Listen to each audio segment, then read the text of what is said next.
esquerda.net, o portal de informação do Bloco. Notícias com todas as cores para transformar o mundo.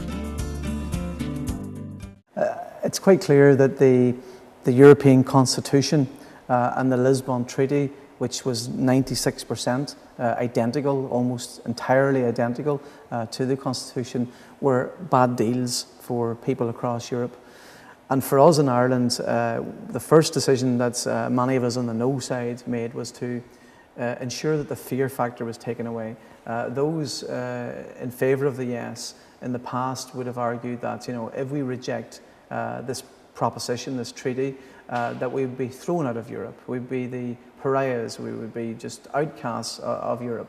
So it was very important for us to reassure the Irish people that that was not the case, that we could reject the Lisbon Treaty and we would remain in Europe. And when we got the discussion and the debate onto the actual treaty, it was clear that all of those forces, huge forces in the media, within the political establishment and elsewhere, really didn't have any strong arguments. It was just, let's do what Europe wants us to do, or let's do what the European Commission wants us to do. So on that basis, point by point, we were able to defeat them. I feel that the Irish no vote very strongly. It was a progressive no. It was a no for a better Europe. It was the most positive no that you could imagine. Any attempt to suggest that it was a right-wing backward approach is clearly an attempt to diminish or undermine the impact and also to stop the momentum of the Irish no, of the French no, and the Dutch no gathering pace throughout Europe.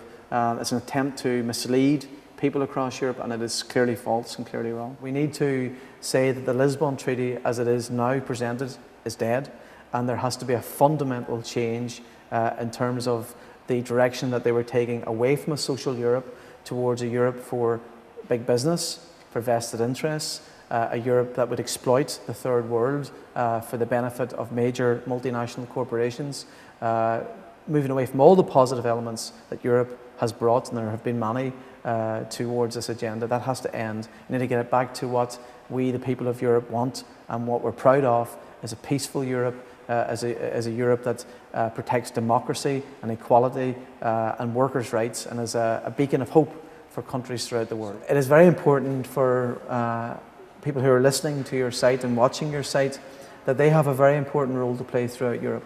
We need progressive people in Europe to defend the Irish people and defend the Dutch and the French people.